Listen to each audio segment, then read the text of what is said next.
Welcome to the Bison Coaches Corner. I'm Jeremy Jorgensen, joined by head men's basketball coach Saul Phillips. We're here to talk Bison men's basketball and break down a phenomenal performance on the road against South Dakota State and break down the Summit League, and we'll talk about what's coming up this week as well. It's a big week on the road for NDSU. Coach, South Dakota State has won the league the last 2 years. It's always tough to win at Frost Arena. Talk about this game heading into it as far as a preparation standpoint. First of all, I want to break down that opening.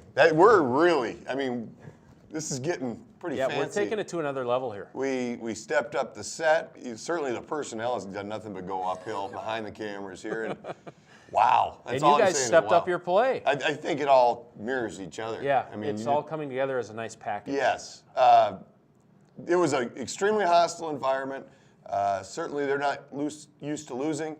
Our guys really kept their composure under some tremendous adversity.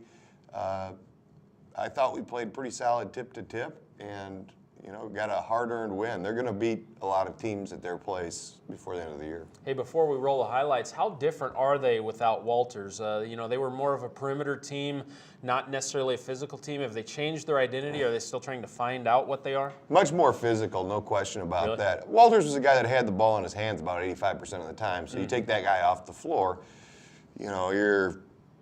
you're going to have some differences. That being said, I think they made the adjustment pretty well, and they're a team that's not an easy matchup. Dykstra is a top-tier player, and so is Braden Carlson. And then you throw in a Cody Larson, who was a top 100 kid coming out of high school. It's a pretty good trio. Well, let's look at the score of this game, and tell us how it broke down, Saul. It was a tight first half, but you really opened it up with a nice run in the second half of this game. Yeah, we ended up with 6 straight stops, and that caused us to get some separation. It was a situation where the first half, they shot the ball extremely well. We might not have defended as well as maybe we wished we would have at times. We made some adjustments at the half, not major, but just, I'd say, re-emphasis of what we wanted to get done.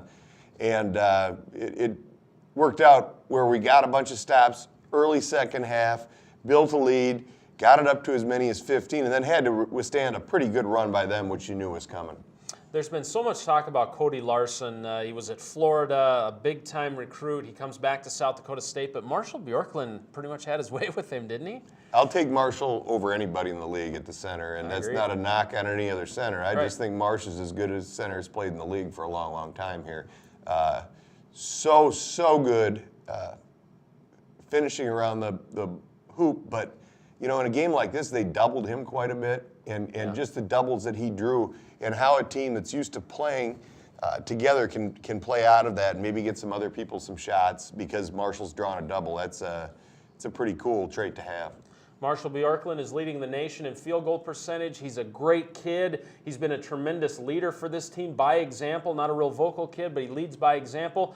Let's hear from Marshall Bjorklund in this week's feature story.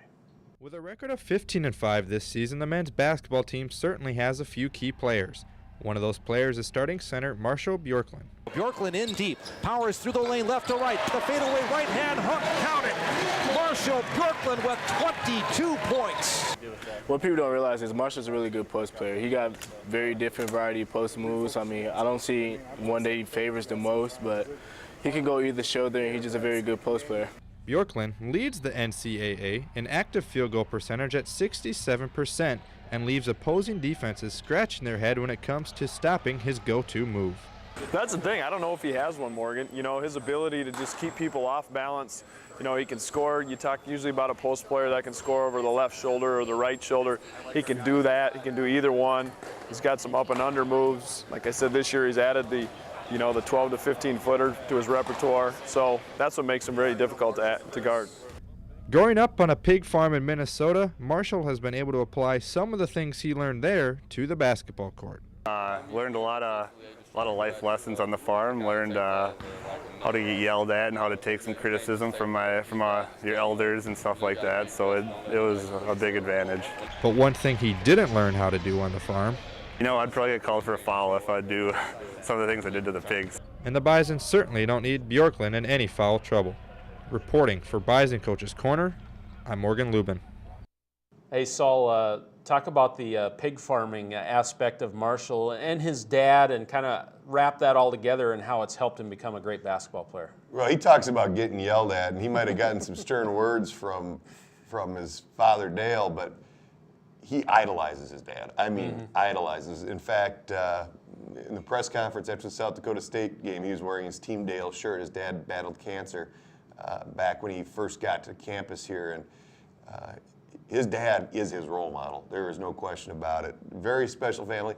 Best pork chops I've ever had in my life were on his official visit. I mean, it's not close. These things were like your best sirloin steak. I might have to do an exit interview with him down at his place when his career is done. But, you know, Marshall, the two things that really separate him are his touch and his hands, catching the ball. That seems like a small thing, but so many bigs have a hard time catching. You can throw any pass in the world at him, and he's going to catch it. It's like a catcher's mitt. I think it's from throwing all those pigs around. I want to know what he was doing to those pigs to draw a flagrant one foul like he was talking about. I'm a little concerned here. Hey, put it in perspective for us. This league has seen Keith Benson, who got a shot in the NBA, but Marshall Bjorklund is as good a center as you will see in a 10, 20-year period. I mean, he's that good. Well, you know, it's different than Benson. Benson was a tremendous shot blocker and a dunker. That's right. what he did. Marsh has a variety of post moves. You saw that Notre Dame clip there. In that game, all he did is went into an ACC school and just tied him in knots for a game. I mean, a variety of moves, very good balance, but his hands and his touch separate him from anybody that I've coached inside. And a lot of true fives are 6'10", 6'11". He's 6'8", but maybe some of that farm toughness helps him out a little bit. And extremely long arms. I mean, you stand next to him. He gets the ball out away from his body to finish a lot of the time. And like I say, still able to put a shot up with a lot of touch. A lot of his makes aren't clean makes. They hit the rim 2-3 times and fall. I'm surprised the ball hits the rim, bounces up in the air and doesn't fall. It might rattle a little bit, but it's going down.